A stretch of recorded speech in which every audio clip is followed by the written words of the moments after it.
Hello, xin chào các bạn đã quay trở lại với review 5 phút.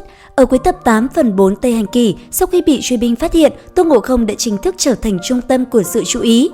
Vốn dĩ, cả thiên cung đang hoang mang vì tiếng chuông báo hiệu sắp có đại yêu xuất hiện, thì vừa vặn con khỉ kia lộ diện.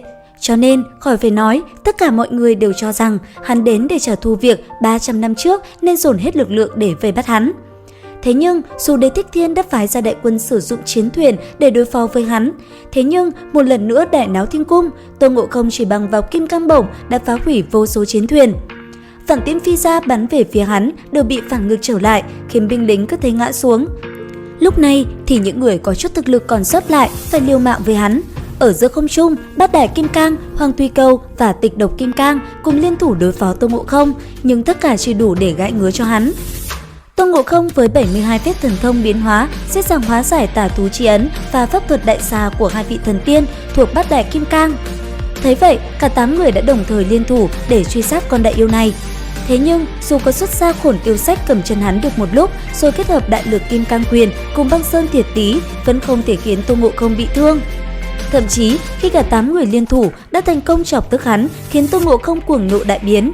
Khi bản ở trạng thái khổng lồ, hắn chỉ vung tay đã có thể đập nát một cái du thuyền đang bay ở trung tâm. Bát Đại Kim Cang cũng đã bị ăn hành mà thương thế nghiêm trọng. Lúc này, trên một chiến thuyền, Trì Quyết Thiên sau khi ổn định lại thương thế, sau lưng Sát Tâm Quan Âm, sau một cuộc nói chuyện, ông đã mở ra được nút thắt trong lòng những nghi ngờ gần đây của Sát Tâm. Ở phía cuộc chiến vẫn chưa có hồi kết, khi Bát Đại Kim Cang thất thế, Quảng Mục Thiên Vương đã nhanh chóng xuất hiện đối đầu với Tôn Ngộ Không. Cũng trong lúc đó, Đế Thích Thiên đã có mặt trên một chiến thuyền, ông ta tỏ ra như chưa từng gặp hắn trước đó, đồng thời đem chuyện phù đảo Tù Lao bị phá hủy đổ lên đầu hắn. Nói ra mấy lời giả nhân giả nghĩa trước mặt thiên quân vạn mã, khiến Tôn Ngộ Không càng tỏ ra chán ghét với ông ta. Suy cho cùng, Đế Thích Thiên chính là một con rùa rụt cổ, ông ta không dám đánh với hắn một trận mà lợi dụng sức mạnh của thiên quân để đối phó với hắn. Nam Phương tướng quân ở bên cạnh Đế Thích Thiên lúc này xuất ra Thiệt Tuyến Phi Tam, thêm Tôn Ngộ Không thu gọn vào trong một cái lưới.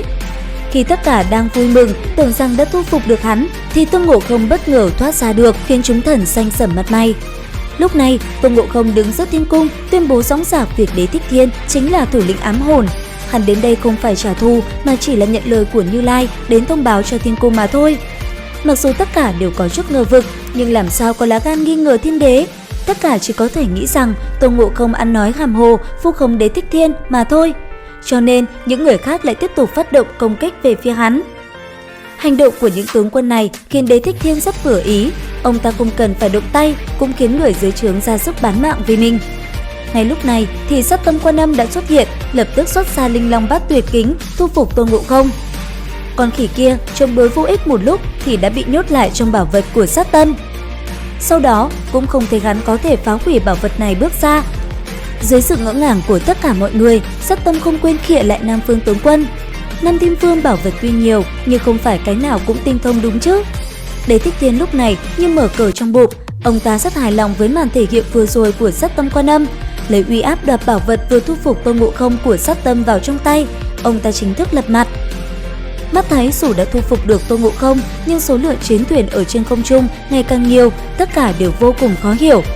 Chỉ có Đế Thích Thiên mới sáng tỏ trên những chiến thuyền đó, tất cả đều là đội quân ám hồn. Hôm nay chính là ngày ông ta đem đến cho thiên giới một vỏ bọc hoàn toàn mới. Đến đây thì cũng hết tập 9 phần 4 Tây Hành Kỷ. Xin chào và hẹn gặp lại các bạn ở những video tiếp theo.